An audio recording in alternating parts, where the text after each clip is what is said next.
Welcome, everybody. Thank you for joining us.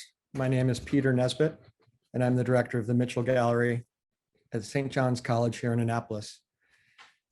This afternoon's talk is presented on the occasion of the online exhibition, Being Human, Selections from the Syracuse University Art Museum, which is on view at the Mitchell Gallery, on the Mitchell Gallery website until October 16th. I want to thank my predecessor, Lucinda Edinburgh, and her colleague, Thomas May, for organizing this exhibition and for setting up this talk. I also want to thank all of you for your patience while the college completes renovations on the historic Mellon Hall. I look forward to inviting you all to the reopening of the gallery this winter. I'm pleased to have with us today David Gariff, a lecturer at the National Gallery of Art and an adjunct professor at Catholic University in DC. Many of you already know David, as he has curated a number of shows at the Mitchell, given many talks, and is a longstanding member of the Mitchell Gallery community. David will speak for approximately an hour, and then we'll field questions at the end. Feel free to pose a question using the questions feature at the bottom, the Q&A feature on the bottom right-hand corner of your screen, and I will read them to David at the end for a response. David, thank you very much for joining us. The virtual floor is yours.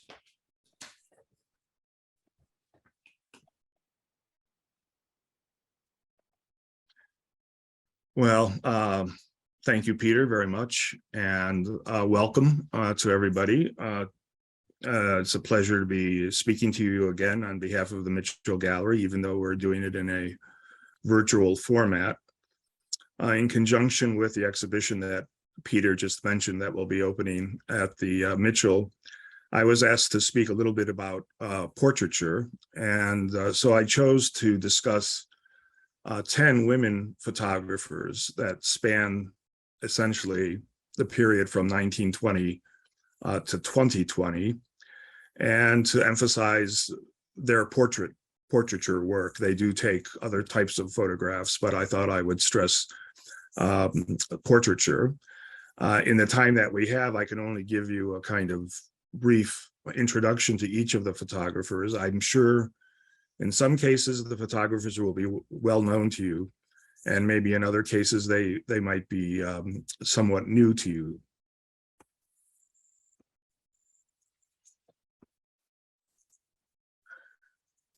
The first photographer that I want to mention, who is probably one that is well known to you, is Dorothea Lang. As Peter said, I work at the National Gallery of Art in Washington, and we're getting ready to organize a large retrospective of the work of Dorothea Lang.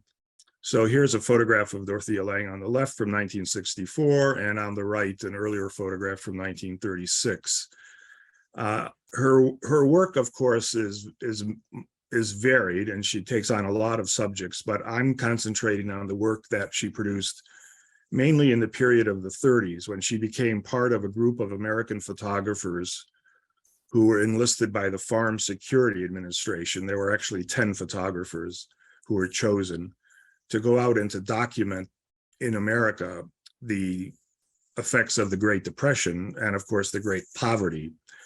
Lang's photographs came to be considered among the most iconic, and she did the bulk of this work between 1935 and 1942. Her images are riveting, and of course they include some of the most famous images of this particular period in American photographic history. I want to just mention before we look at a couple of images that there is a wonderful kinship between Dorothea Lang and another photographer who, in fact, was not part of this group of 10, but whose work we associate with the same phenomena of documenting the effects of the Great Depression, and that was Walker Evans. Evans, especially when he collaborated with James Agee to produce that wonderful book called Let Us Now Praise Famous Men, which was published in 1941. Between the photographs of Lang and those of Walker Evans, and then if we add into that the text of James Agee, we have really an incredibly moving and powerful document of what the United States, what America was going through during this particular period of time.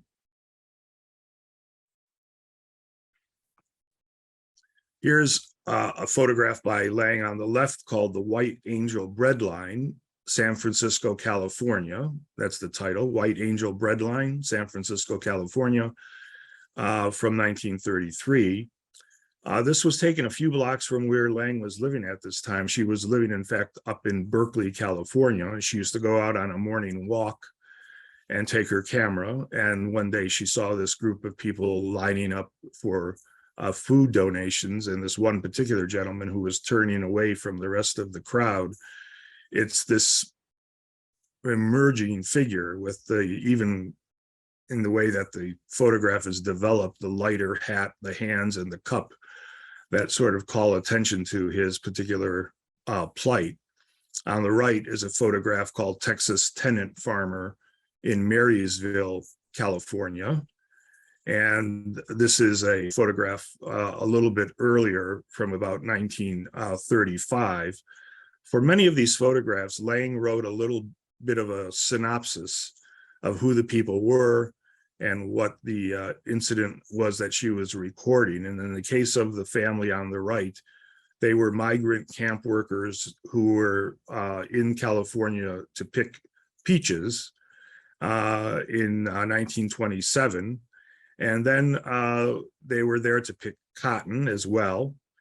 But as the crops began to fail, both the peach crops and then the cotton crops, they were continually losing money. And by 1929, they were essentially totally impoverished and deep into debt. She would follow families like this from stop to stop, because these were all migrant camp workers who were trying to, of course, raise a family, earn a living, and keep their financial heads, of course, afloat. She documented all aspects of what she saw in these migrant camps, and both in terms of the sharecropper families as well as the traveling migrant workers. So here is Lang's photograph on the left called Mississippi Delta Negro Children from 1936. And on the right is a work titled Drought Refugee from Polk, Missouri from 1936.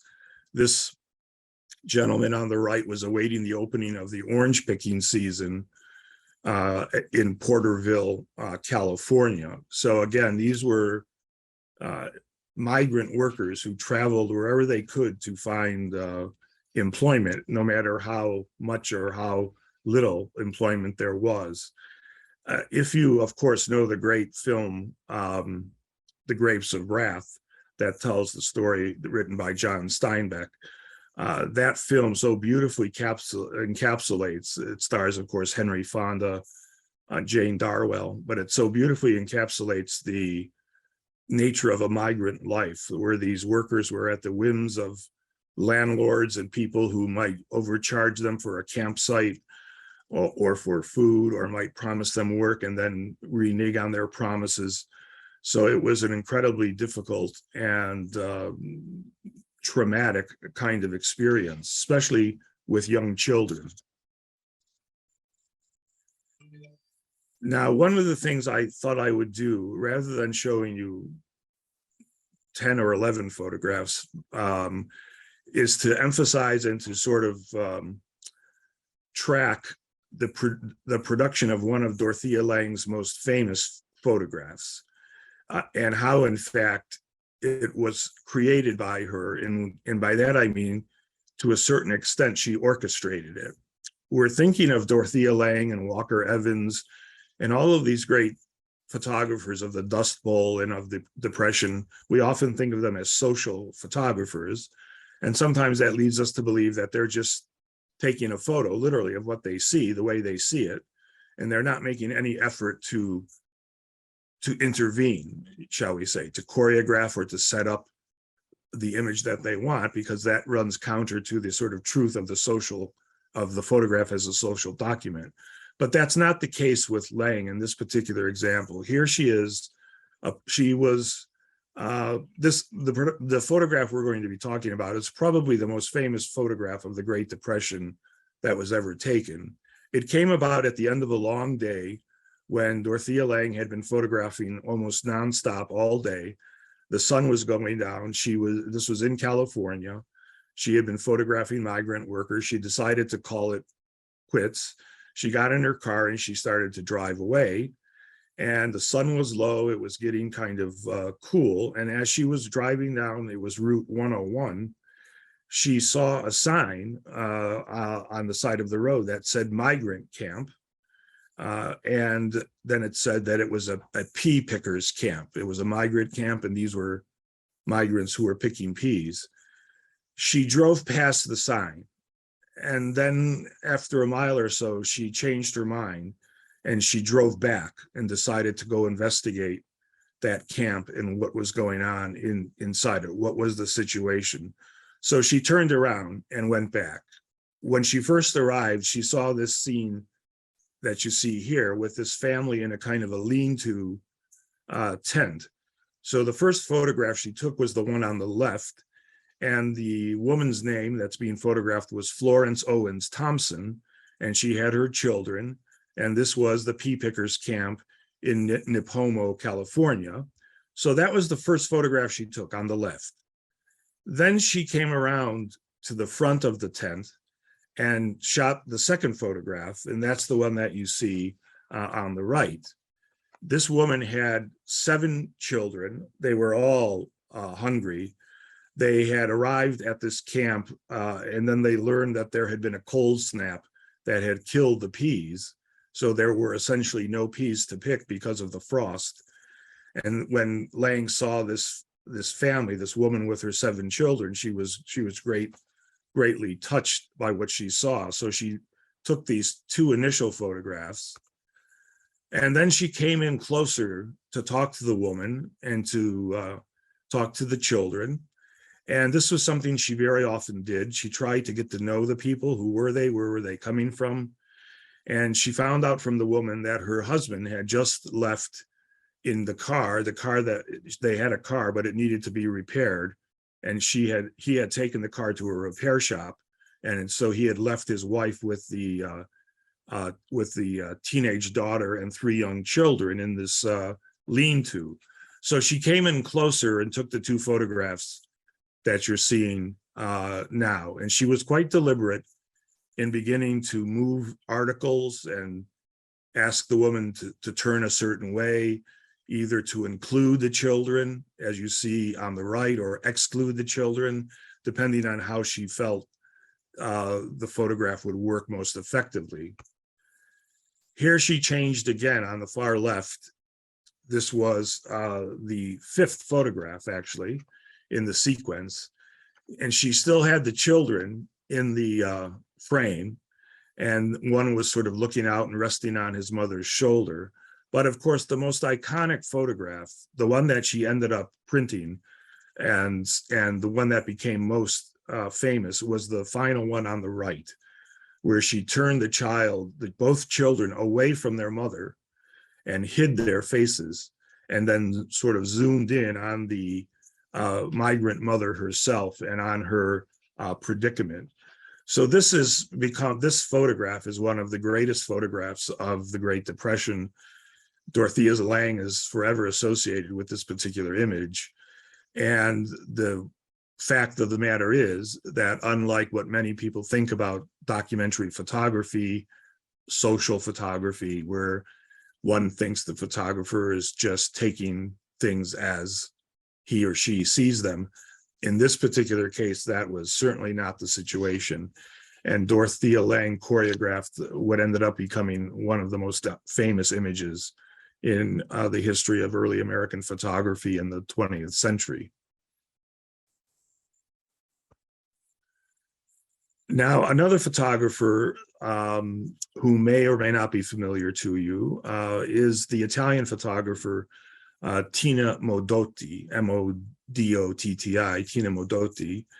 This is a photograph on the left, an anonymous photographer who took her photo in 1919. And it's titled Tina and then Hollywood. 1919. And there's a partial inscription that you can see in the photograph that reads in Italian, Alla mia amata mamma Tina, which simply translates to my dear mother, Tina. So that's an anonymous photographer, but the photographer on the right is known to us, who was a very well-known American photographer, active in the 20s and 30s, and that was Johann Hagemeyer. And he took this portrait of Tina Modotti in 1921. Now, Modotti was born in Italy. She was born in the region near Venice called the Friuli, basically in Udine. She came to America in 1913. She was 16 years old. Her father had already immigrated, and a sister had already immigrated as well to San Francisco. In Italy, she had an uncle who ran a photography shop, and then her father as well had a studio in San Francisco. And so she was familiar with or interested in photography through both her uncle and her father. But she was very beautiful, very talented. She was not just interested in photography, but she was a dancer, she was an actress.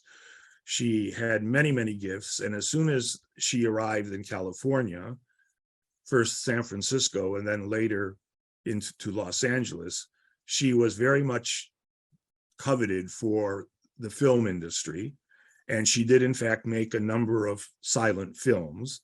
One you can find still on YouTube. It's called The Tiger's Coat from 1920. So she had a rather successful career as an actress in the silent film industry, but this didn't give her a great sense of satisfaction. One of the most important dates in her life is in 1920 when she met the American photographer Edward Weston.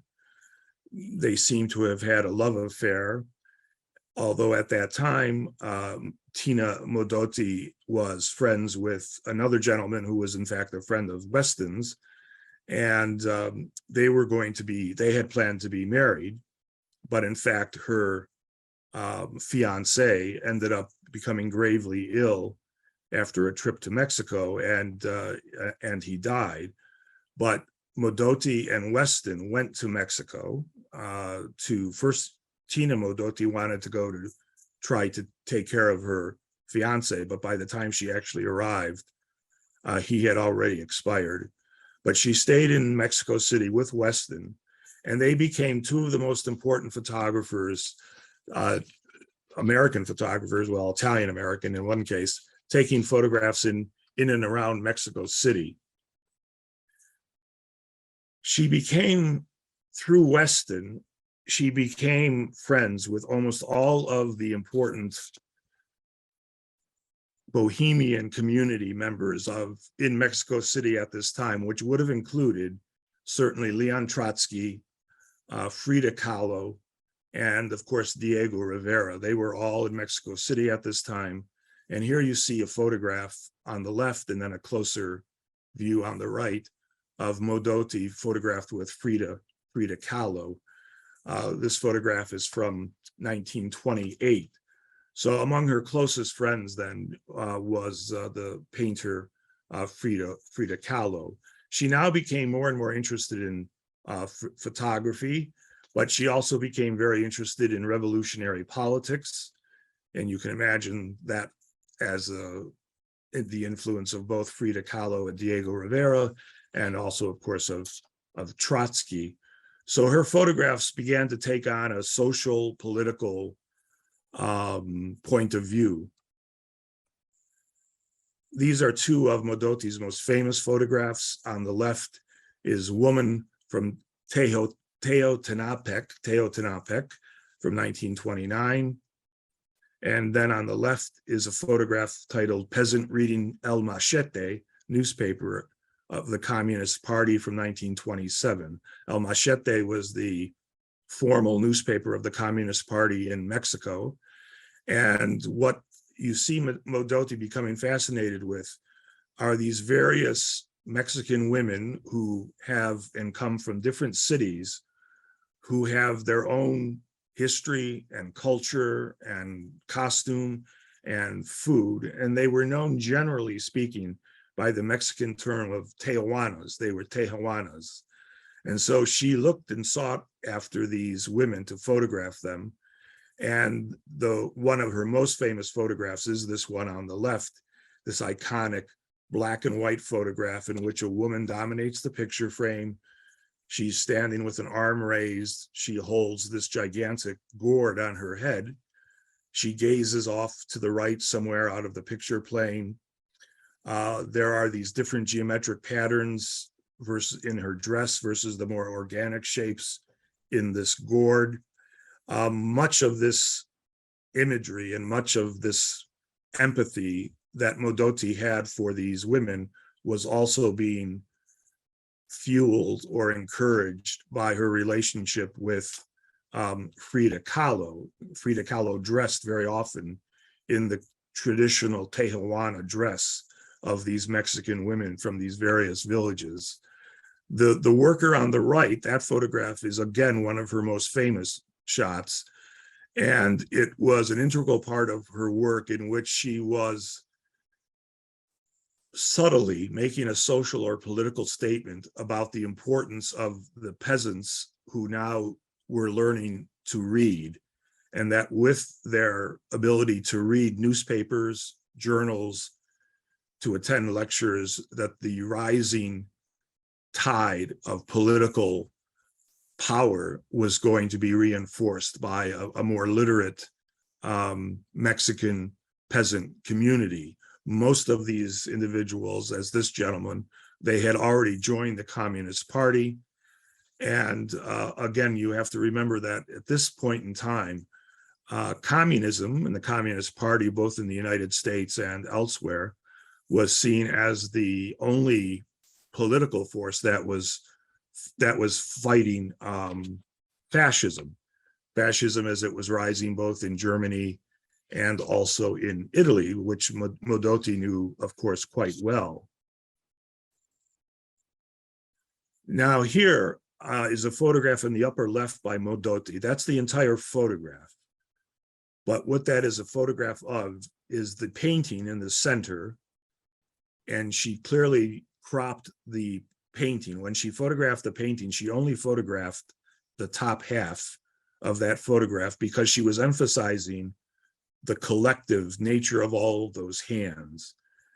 The painting is a mural that was one of the famous murals by Diego Rivera. It was in the Secretariat of Public Education in Mexico City.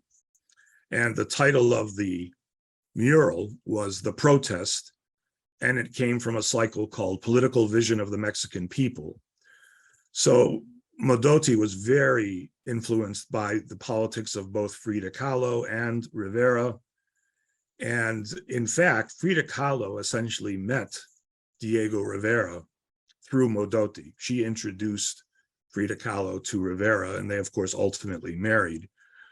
So she documented Rivera's work repeatedly, and some of the best images we have of the original conditions of the murals painted by Diego Rivera are the photographs of Modotti, even when she cropped them or altered them. Now I show you the image on the upper left with all of the hands to compare it to another very famous photograph of hers on the right, which is the Workers' Parade from 1926. So the photograph of the mural in the upper left was from 1923. 3 years later, she photographed a parade of workers in 1926. And what she was captivated by and the point of view that she took was this high angle point of view. And what ended up dominating the photograph, much like all of the hands on the left, this time it was all of the sombreros, all of the hats that were being worn by the workers in this parade. And so once again, it's this idea that from the one come the many, and to have any kind of political or social reform, it takes a collective of people. It takes the peasants and the workers and the proletariat, everybody working together if there is going to be any kind of change in whatever country or city one might be in. So these two photographs of the hands and the sombreros, I think perfectly and somewhat subtly, they're not, she doesn't clobber you over the head with politics, but clearly if you think about what she's showing you and how she's showing it to you, you can understand the deeper meaning of what she's portraying. This is Modotti's Baby Nursing on the left from 1926 to 27. And another mother and child painting on the right by Modotti from 1929. There is a wonderful unity when one looks at the images of these photographers that I've chosen, these women photographers, Dorothea Lang and Modotti especially together because of their social consciousness of the importance of the mother and child relationship, both the intimacy of the subject matter, where a child suckles at a mother's breast, but also the sense of the mother as a protectress, as a figure of power and protection. And so her admiration, Modotti's admiration for these Tejoanas, these Mexican women, was part and parcel of these images because she saw them as having such strong character, and that to her, this was a generic trait that all of these native women of the region had. They could suffer great loss and pain and suffering, illness, death of children, and yet at the same time, they were these forces of nature, you might say. Now I'm only showing you, I'm departing a little bit from the portraiture realm, but I felt I had to because these are two of Tina Modotti's most famous still lifes. And I thought you should, if you're not familiar with her, you should at least see these two photographs. The one on the left is called Roses, Mexico, 1924. And the one on the right is called Calla Lily, 1924 to 26. You'll see a difference here in the tone of the two photos. And that's the film that's being used and the type of print. These sepia toned or tinted images like the roses are palladium prints. So the process was a little bit different than producing what you have on the right. And what the print is on the right is what we call a gelatin silver print that usually gives you much greater sharpness, but it's more black and white and less this kind of sepia color. But Modotti was incredibly skilled at palladium printing with this kind of sepia tone. And some of that, a good chunk of that, came from her, if we want to call it a kind of apprenticeship with Edward Weston. Weston was indeed a very important influence on Modotti as a teacher and as a friend, and in fact, they too had a love affair. Now, I think you're getting ready at the Mitchell Gallery to have an exhibition of this next photographer, and that's Bernice Abbott. I think I recall learning about that. So I've included her in this talk, and this is a self-portrait on the left. She actually took that self-portrait with a shutter, a timed shutter, self-portrait in Paris from 1928. And what I'm showing you on the right is what I'm not going to be talking about because it takes us beyond the realm of portraits, but it is the other type of subject matter for which Abbott became famous. And that is these scenes of New York City. Some of the greatest photographs of New York City in the 30s and in the 40s, both at night and during the day, the skyscrapers, the whole pulse and heart of the city, were produced by Bernice Abbott. So you, again, should be aware of that side of her photography, even if I'm going to stress more her portraits. But she's a very important transitional figure in American photography because she's a sort of a bridge between what was happening in photography in Paris and what was happening in New York. In Paris, she met, of course, the great French photographer Atget. And in fact, Atget had, when Bernice Abbott met him, he had been more or less forgotten. And he had huge archive of negatives that were in many ways being ruined because he wasn't really conserving them. She met Atget and she became his champion and almost, you might say, his personal conservator. She was born in Ohio, in Springfield, but she moved to New York in 1918. She studied sculpture, and then she met a number of important New York artists associated specifically with New York Dada, Marcel Duchamp and Man Ray. But by 1921, she had moved to Paris and she continued to study sculpture.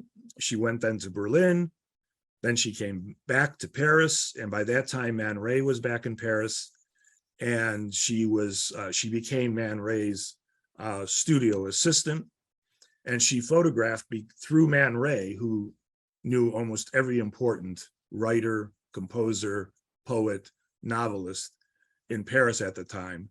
She began to document the presence of these very important people that are today a kind of who's who of cultural icons. First, of course, and foremost was Atget.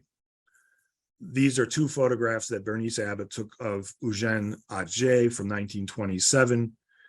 She met Atget almost immediately upon coming to Paris. He had become this renowned documentarian of the streets of Paris. He had become a hero of the surrealists in many ways because some of his images were very strange and stark, looking through store windows of mannequins and things like that. And Abbott came to really admire him, to befriend him, and she was very concerned about his legacy as a photographer. And so she herself began to archive his prints.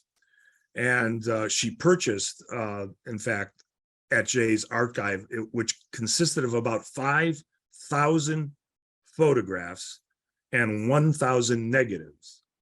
And so she was instrumental in keeping the imagery and the art of Atget alive. And that collection of photographs and negatives, eventually she donated in 1968 to the Museum of Modern Art in New York City. So she's as important in this regard as a conservator, as maybe a photographic historian, if you want to think about it that way, as she was as a photographer. She's gives us some of the most wonderful and famous images of so many famous people. I'm quite a lover of Joyce and all things Joycean. And Bernice Abbott photographed James Joyce on several occasions, as did Man Ray. And this is her photograph of Joyce on the left from 1928 and on the right from 1926. Of course, Joyce suffered from a number of eye conditions that very often kept him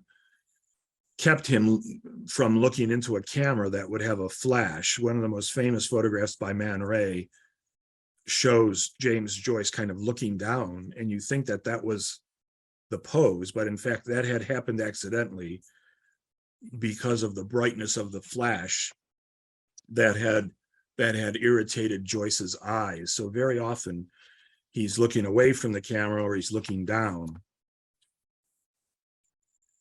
The portraits by Bernice Abbott are wonderful because they're also a kind of instruction book about how one might crop images, take a picture, and then begin to manipulate it, how one displays it based on how one originally photographed it. So here is Nora Barnacle Joyce. This was the wife of James Joyce, and she was the muse of James Joyce beginning at the time they first met in 1904, although they weren't finally married until 1931. She remained with James Joyce until his death. She was a friend of Bernice Abbott's.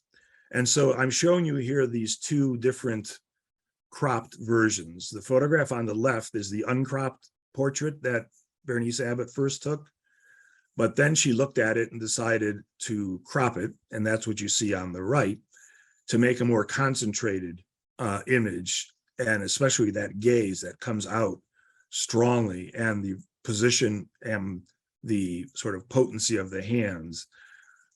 She left very often, Bernice Abbott left notes about each sitting and how she felt about the photograph and the sitting. And about this photograph and about Nora Barnacle Joyce, she said, quote, "She was a wonderful woman, and I'm certain a large amount of Joyce's success would be attributed to her.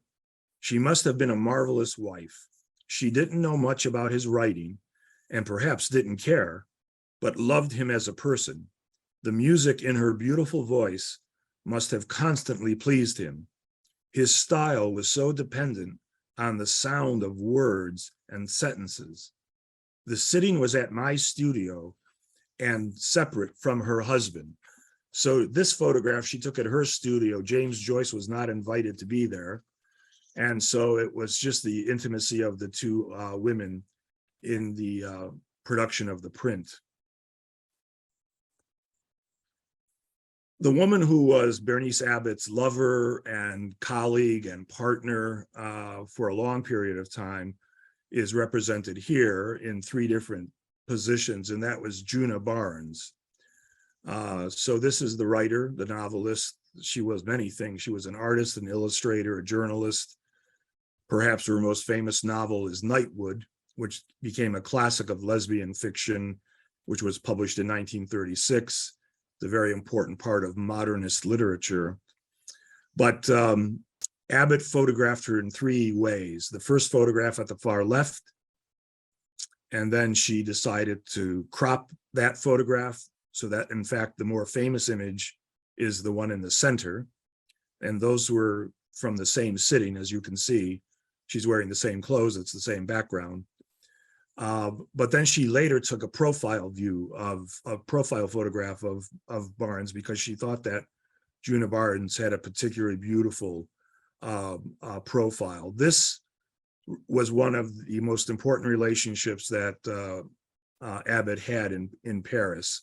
It was with Barnes and with also an artist named Thelma Wood. Wood was in fact a Kansas native who had come to Paris, and Abbott had shared an apartment with Juna Barnes in Greenwich Village in 1918. And then she dated Thelma Wood.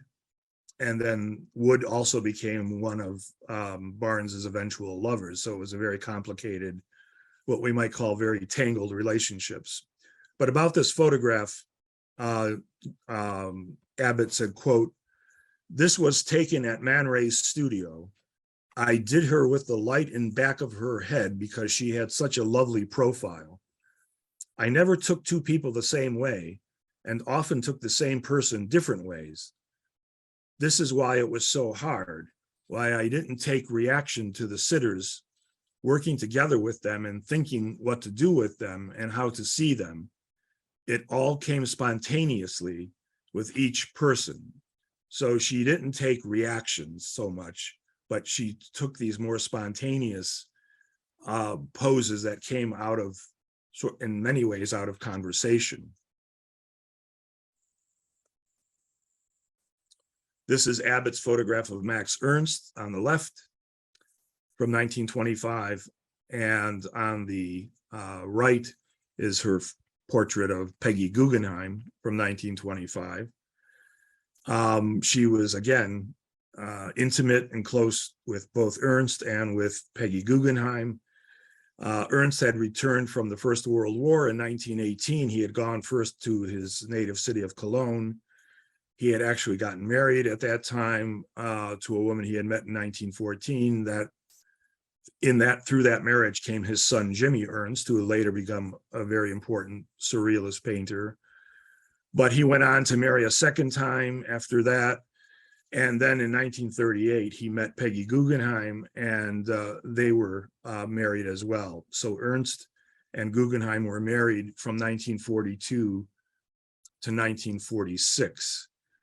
In 1946, he divorced Guggenheim and married the American surrealist painter Dorothea Lang, and that's when, as you may know, he and his wife moved to Sedona, Arizona, and they lived in Arizona from 1946 to 53. The Guggenheim portrait is particularly ravishing in a particular way. First of all, there's this thin, almost mystical, gaunt, but very, very hypnotic kind of image, looking away and out of the picture, not at the camera. It does really seize your imagination as you try to sort of unlock the deeper recesses of this woman's thought. The Max Ernst is a much more straightforward frontal pose that you might see for any particularly important person. In fact, it's comparable to one of her portraits of Henry James and other people of that ilk. Now, perhaps a photographer you're not as familiar with as certainly Bernice Abbott or Dorothea Lang, or maybe even Tina Modotti, is the Hungarian photographer Kata Kalman, K-A-L-M-A-N, Kata Kalman. She was born in 1909 and she died in 1978. Most of her photography, her photographs, the largest collections are in the Hungarian Museum of Photography in Budapest. These are two portraits of Kata Kalman at the age of 21, 1930 on the left and 1931 on the right. These are two later photographs of Kalman, on the left from 1965 and on the right from 1960.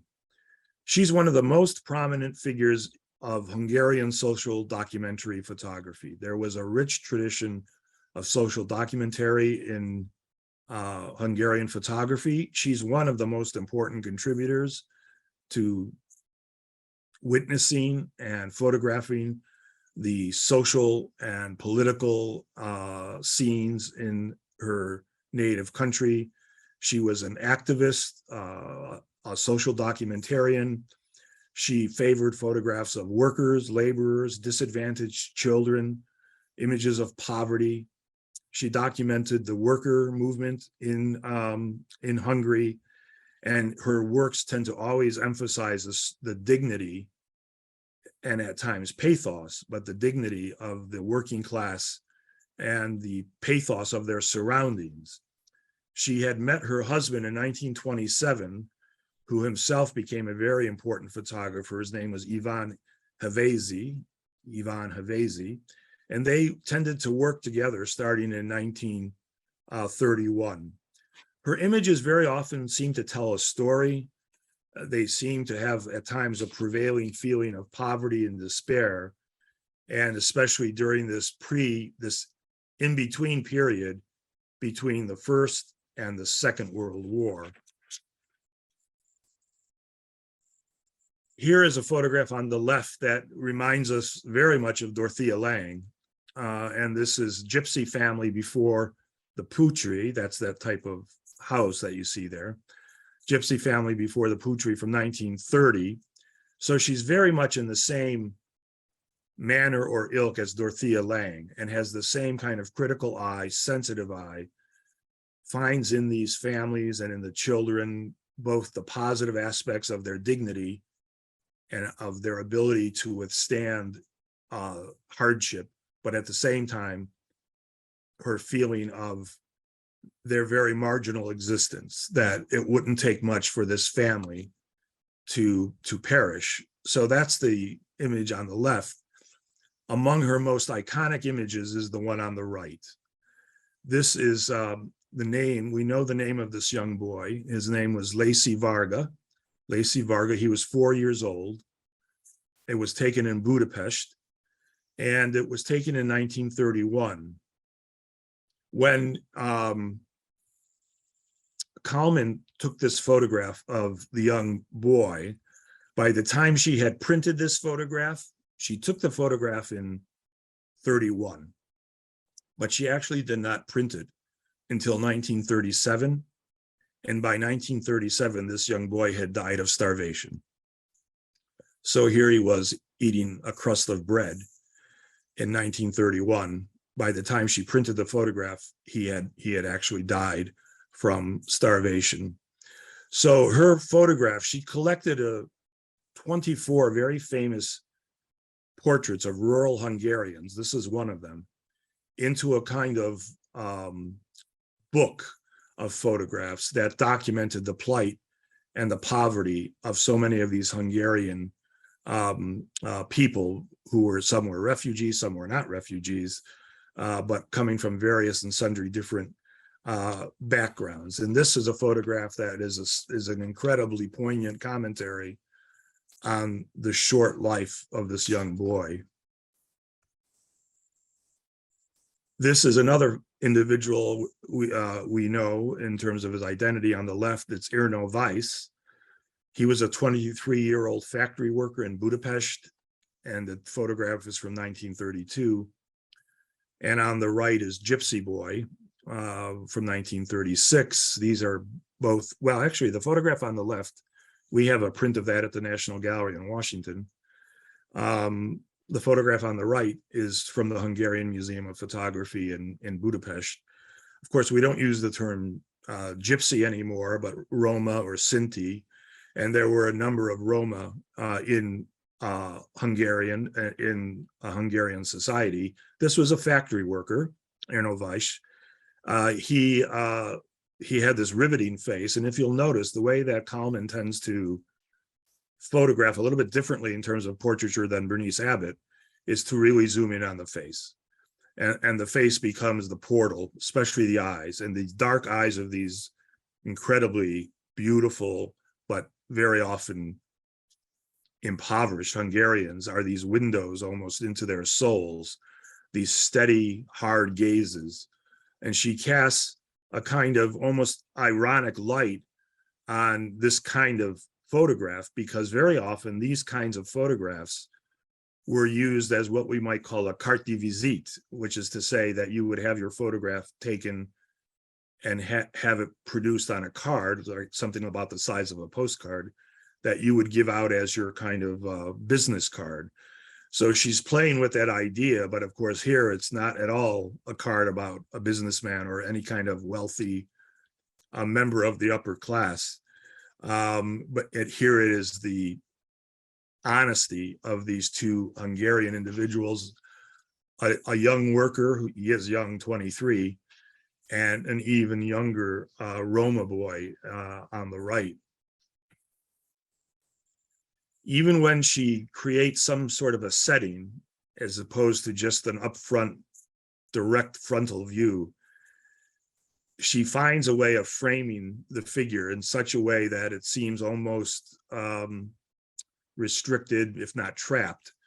So here on the left, the Gypsy Girl at the Fence from 1935 is another one of her more iconic photographs that's well known. And then on the right is this very important, well-known photograph from 36 called Child. And the way that we just enter into that young girl's thoughts and try to decipher and decode what her story is these photographs are really quite powerful in that regard. Again, these close-up views, this was a man who, again, we know his name. His name was Kilet Nepte from 1939, and a portrait of a young boy on the right from 1936. So these tightly cropped head and shoulder shots demonstrate this kind of, at times, almost a serene disinterest, you might say. But at the same time, they have, because they're so powerful, they have a hint of expressionism as well, which was very pronounced, of course, throughout Central Europe. Now, a photographer that I want to introduce, if you aren't aware of her, is a photographer who, in fact, just died a few months ago, and that is Leticia Battaglia, an Italian photographer. You see her life and death dates there. She died at the age of 87. She was born in Sicily. This is a photograph of her in her apartment at the left, and then a close-up view of her. I have a particular fascination and affection for this particular photographer because she photographs the locations that are important in my family history, which is to say Sicily. she becomes the ultimate photographer of Sicily in the 30s. But beyond that, she becomes the photographer of the mafia in Sicily. And to that extent, this is a woman who led a life of tremendous danger, who had many death threats, and who was indomitable in her particular spirit to capture what was happening in her country. Here are two photographs taken in Palermo by Leticia Battaglia, the Calza district. And again, on the right, it's called the Calza from Palermo, 1979 on the left, 1986 on the right. The Calza is one of Palermo's most ancient quarters. It takes its name from the Arabic word meaning pure. It was always a commercial center when the city was under Arab domination, but now it's a very impoverished part of the city. I realize I'm getting close to my hour here, so I'm going to have to. Here, many of her photographs just have the title of a city and no other description. So here is Catania on the left, these young children playing in 1984. And then Trapani on the right, titled Easter Sunday, Trapani, 1989. She does show the joy of Palermo. She does show the hope of the future. She does show children. But what she's most effective at is dealing and confronting head on the tragedy of the mafia in Sicily and how this scourge affects everybody, no matter how old or young you are.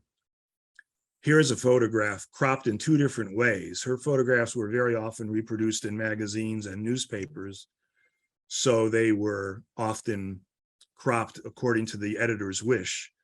And this is called The Games of Killers near the Church of Santa Chiara in Palermo, where this young boy wearing a stocking cap like a criminal, like an assassin, is playing with this gun, and this is a toy gun. But so often these young boys were in fact given real guns by their family members. Her photographs of the actual assassinations and murders of various figures, both associated with the mafia and those who were trying to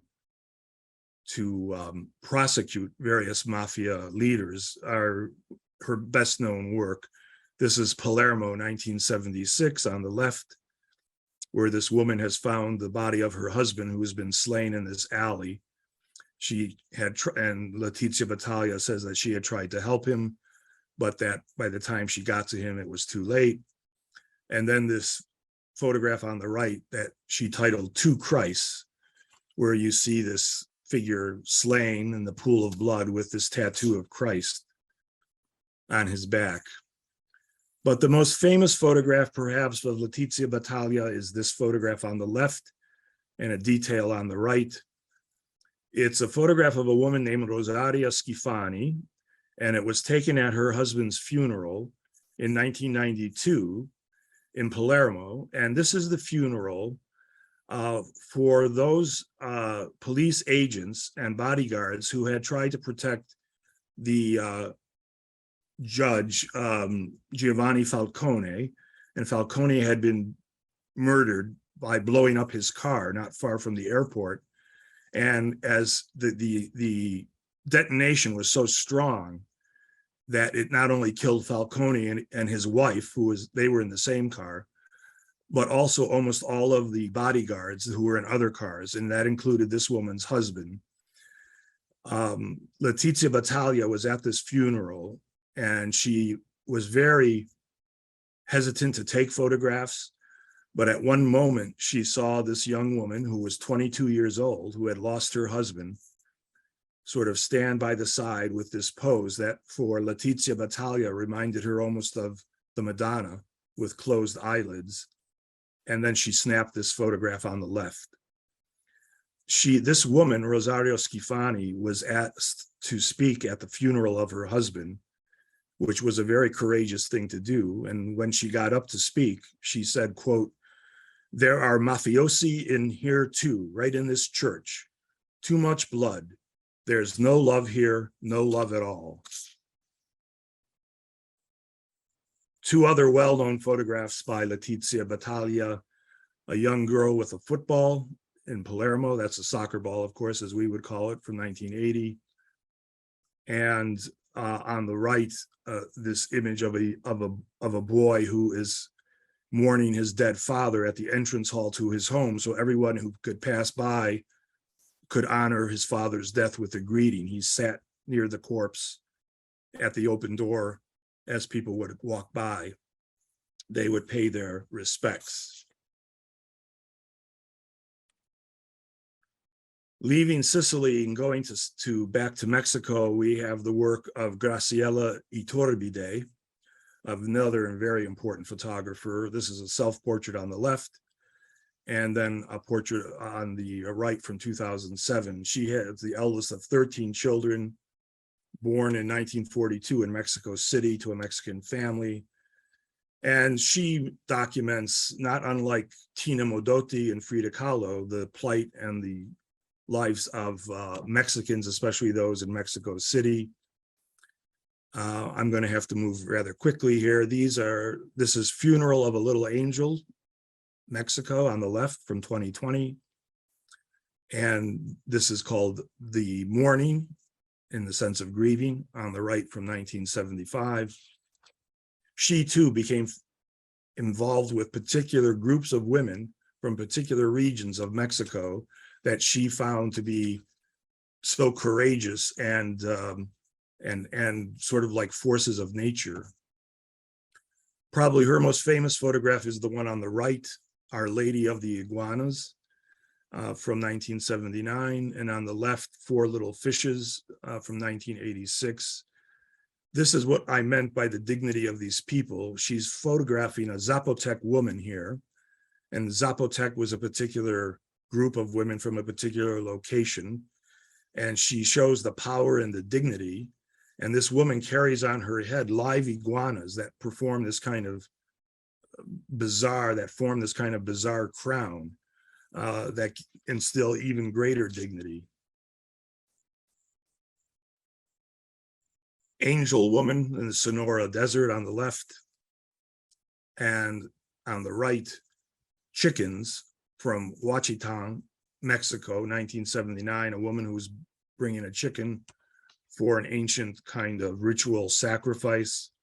These images of death, the angel of death, of suffering and pain, they kind of have a through line, both through Frida Kahlo, through Tina Modotti, and also through Graciela Iturbide, and of course, even through Leticia Battaglia.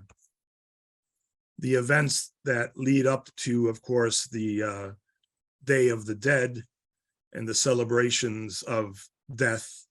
Here we have Procession on the left and Death Bride on the right from 1990.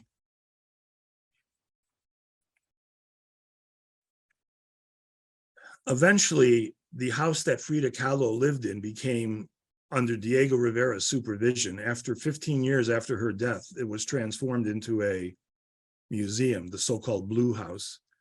And Graciela Iturbide got permission to go into the house to photograph, and Rivera had left everything the way it was. He hadn't touched anything.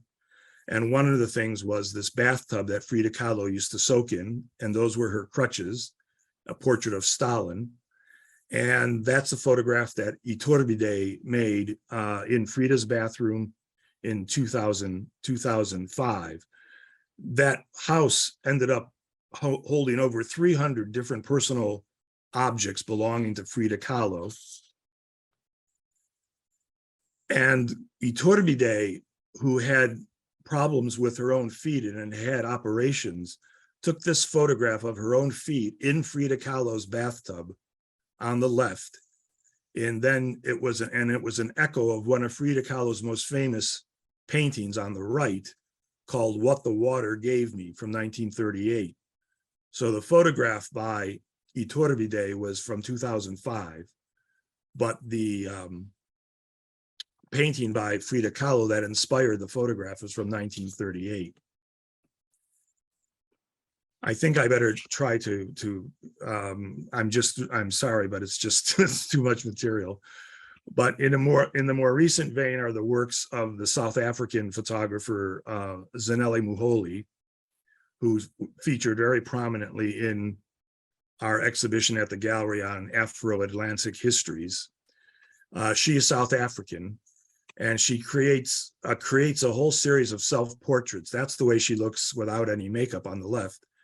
But throughout her work is her own image that she alters, especially with both manipulating the photograph, the negative, but also with heavy black makeup. And she created a series called Hail the Dark Lioness, which the title she uses comes from the Zulu. She's a Zulu origin.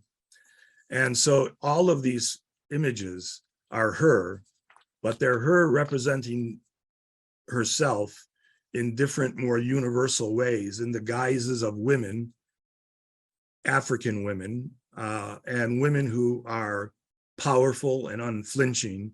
She describes this series, Hail the Dark Lioness. She said it is, quote, an unflinchingly personal approach I have taken as a visual activist to confronting the politics of race and pigment in the photographic archive. It is a statement of self-presentation through portraiture. The entire series also relates to the concept of my identity, or to read that differently, of maid, in the sense of a maid, a quotidian demeaning name given to all subservient Black women in South Africa. This is the photograph we had in our exhibition on the left, which is a remarkable photograph. It goes by the Zulu title Notsaki #2. And that term Notsaki in Zulu means she who comes with her own things. In other words, she's self-sufficient. She brings her own power with her. And this was a riveting photograph. We had it reproduced at 12 feet in the exhibition. She very often incorporates into her dress various quotidian kinds of elements that represent domesticity, hair curlers, a hairbrush, sometimes a vacuum hose, things that speak to the plight of the domestic in African society. This is a close-up of that wonderful photograph. And what she does and is most interested in doing, and this is true of many African-American as well as, in this case, South African artists, she's very interested in reclaiming her Blackness. This is something Carrie James Marshall speaks about a lot, that Blackness is mine. I don't need to have my Blackness defined by anybody else. And so the idea of her Blackness, which is emphasized in these beautiful, lush images, she's scrutinizing her own Blackness, but she's controlling it. It belongs to her own it's her right, so to speak. This is one on the left that was a tribute to her mother. Her mother had been a domestic, and you see the clothespins and this kind of rug that she's wearing. And it was a commentary on all the years that her mother spent as a domestic. And then when she finally retired, she became ill. And after 42 years of hard work, she died very suddenly as a result of cancer. She uses these kinds of scouring pads on the right sometimes, these domestic implements related again to cleaning. She often finds objects and then she'll name the work, and the work on the left is called In Harlem, African Market. She found all of those shells and necklaces and swishes or whisks in a market in Harlem.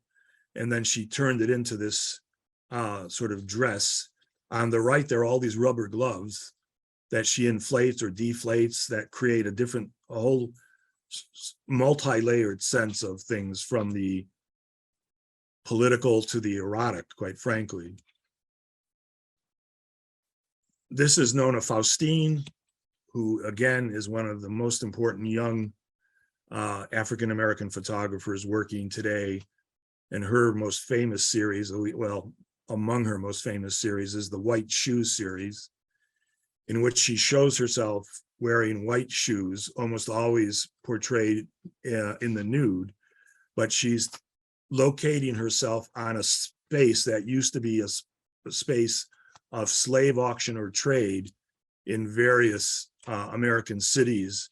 This is on the courthouse, the Tweed Courthouse in New York City, this image here. The white shoes are a kind of element that refers to the white patriarchy. Here she stood on Wall Street or near Wall Street, which had been the site of a slave auction historically. She has herself on this box like an auction block. She has her hands manacled. She wears these white shoes, and she's right at the heart of this white patriarchal financial heart of the city. But at one time, this was the site of slave auction, and her people were auctioned off here as commerce. The nudity is particularly important because she's a force. She's a potent physical fleshy force that gives even more weight and substance to the message that she's trying to convey. Here again, this is called Lobbying the Gods for a Miracle, photographed in Brooklyn in 2016. And here on the left, 72 Canal Street, Sojourner Truth's home from 2016. She's making reference to this poster on the right, Ain't I a Woman, that supposedly was a phrase that Sojourner Truth gave during a speech that she gave in 1851, excuse me, at a women's convention in Akron, Ohio. And you'll notice she shows herself against a tree with the white shoes, and that's a revolver, that's a pistol in her hand, as if she's going to be executed against this tree, which of course was a common occurrence, not just lynchings, but simple executions by firing squads. And here's the Ain't I a Woman, Aren't She? Changes the language. And then finally, again, I'm sorry for rushing, Nicolene Thomas, a young, again, very talented artist that we had in our exhibition. She was born in 1971. And this is a photograph of her on the left from 2019 and on the right also from 2019. She's steeped in the history of art. She's a painter, a historian, and an incredibly intelligent, well-read individual who's constantly playing with icons, stereotypes, the literature of what it means to be a Black American, the pros and the cons. These are two portraits she calls Portrait of Lily in black and white on the left, and Portrait of Lily in color on the right. And one of the things she became most fascinated with was the impact that these two magazines had on African-American women, Ebony and Jet. That in the 70s, these magazines were looked at by young women as kind of almost fashion guides. And she's often taking images and ideas from these two journals and recycling them, appropriating them in a more modern way. She also recycles art history, inverting all of these ideas of the male gaze, especially in 19th century French art. This is a photograph on the left called Melody, subtitled Back, from 2011. And of course, she's doing a riff, you might say, on Ang's Grand Odalisque on the right from 1814, which you can't see in the photograph unless you look very closely at her back, the small of her back. There's a tattoo, and that tattoo under the cross, it says, "Only God can judge me." So again, it's not this idea that this is for a performative pose for a male audience. Only God can judge me. This is a series that related to Nigeria's film industry, which was known as Nollywood, N-O-L-L-Y, Nollywood. And it was steeped in these incredibly rich costumes of color. And so she shows on the left two wives, Nollywood #1, and then two wives, Nollywood #2 from 2010. And she's exploring classical portraiture, pop culture, but also very specific African-American sources. This was an exhibition at the Brooklyn Museum in 2012. It was called Origin of the Universe, portraits by Nicolene Thomas, and these were two of the featured portraits. And here you see them. They have long titles that I'm going to just sort of skip over for the moment. They date to 2011 and 2012. But it's this portrait on the left in red that in 2019, when the San Francisco Museum of Modern Art decided to sell a Rothko, they sold a Rothko painting for $50 million.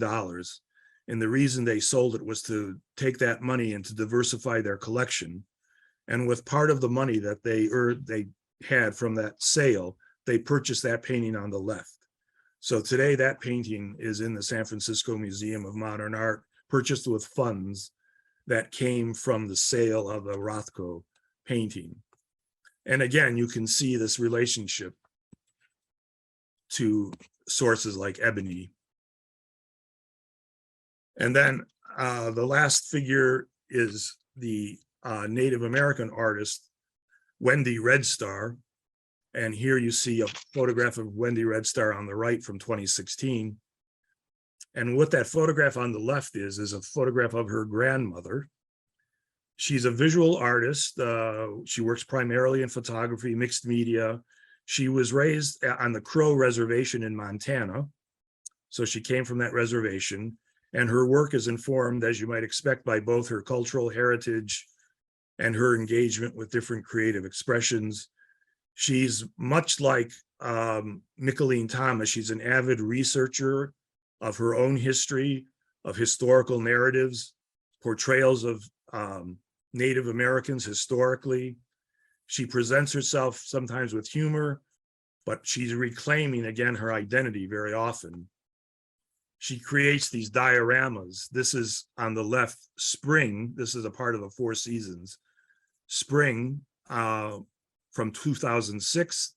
That's at the St. Louis Art Museum. And on the right is summer from 2006 at St. Louis. She takes all of the tropes and even some of the stereotypes, these inflatable animals and plastic representations of deer and sheep, and she's playing with the whole legacy and lineage of the Native American, both positively and negatively. As you see here, this is autumn and winter here. You can see the scale of these works in this installation photograph. She talks about this series and she says, the Four Seasons series is a remark on everything being constructed and fake except me and my culture. This is the beauty of the series, the confusion of stereotypes, where the lines begin to blur from truth and reality. I just happen to fit into that slippery slope very well. She incorporates her daughter very often as one of her models. So I showed you the photograph of her grandmother, and then there is Wendy Red Star herself, and then her daughter is often used as well, as you see in these two very well-known images that are again part of a series called the Feminist series. Feminist number 1 on the left is Red Star with her daughter. Her daughter's name is Beatrice Red Star Fletcher. And then it's Feminist number 2 on the right, Feminist number 3 on the left, and number 4 on the right. These are dramatically scaled double portraits, but again, dealing with what is truly missing very often from historic photos, especially of her own people. I'm sorry I know I ran over late. It was a lot of material, even though I did in fact cut this down. So I'm going to end there. I'm happy if anybody's still out there to answer any questions. I'll turn it over to Peter to see if there's anything in the chat. Thank you so much, David. That was really interesting. There was a lot of great material. I have a million questions myself, but let me see if there's any. If you all are still here, well, two things. I want to give anybody that needs to leave an opportunity to bow out, and ask the rest of you that have questions and want to stick around and talk for another 10 minutes or 5-10 minutes or so. Encourage you to use the Q&A button down below. And while we're waiting for some questions to roll in, I'll ask the first one. And it's more of an observation, and I'd just love to hear your thoughts on this, David. It's the observation that a lot of the earlier photographers were shooting subjects that were perhaps sometimes outside of their own cultural experience. Right. And the later photographers, the more recent ones, it's very much about self-representation and populations that were often the subject of others, reclaiming their own subjectivity Right. and self-definition. And I thought that was a pretty clear arc in the conversation. Well, I didn't make this point in the beginning, but on that project that Dorothea Lang was involved with, there were 12 photographers that were chosen to go out on that mission. Only 2 women, but and all 12 were white. So there were no artists there were no African-American photographers or Native American photographers, or even people who came from those areas that were being portrayed in terms of the tenant farmers and things of that nature. So you're absolutely right. There's an arc through this. And I think it's especially, I'm really sorry I had to rush through Zanelli Muholi, because she is particularly powerful in this idea of reclaiming what is rightfully hers. And to her, that is her blackness, but it's also her. She's very involved in LGBTQ politics. She considers herself a visual activist as opposed to like a photographer. But you're absolutely right. That is a strong arc through the talk. Yeah, I'm glad you mentioned that. The other thing the other observation too that I had was just the shift too from the photographer almost as a director at times to performer. I mean, it relates to what we were just talking about, but Exactly. The performative nature, a lot of this earlier, or of photography in general, just gets really, it becomes more explicit in a lot of the more recent portraits that you show. Yeah, this question is great because it plays onto a lot of different levels. For example, most especially on the level of Leticia Battalia, because Leticia Battaglia really starts off as a photojournalist. She wanted to write, but when she got a job at a left-wing newspaper in Palermo, they said, we need photographs to go with what you're writing, because they just weren't impressed with what she was writing. So that's how she got involved in the world of the mafia.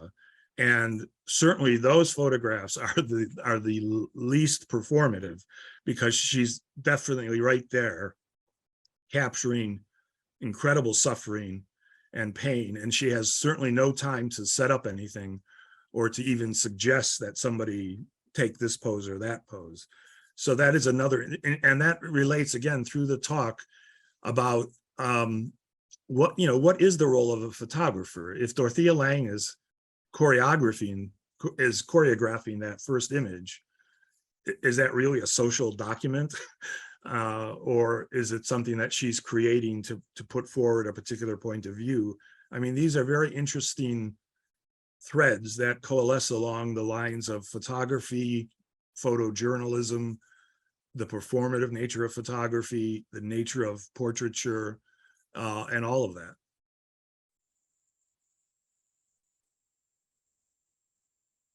Sorry. All right. Thank you all for joining us today. Have a wonderful Sunday. David, thank you. Look forward to seeing you again soon. And that's it for today. Okay. Thank you very much, everybody. Bye. Bye.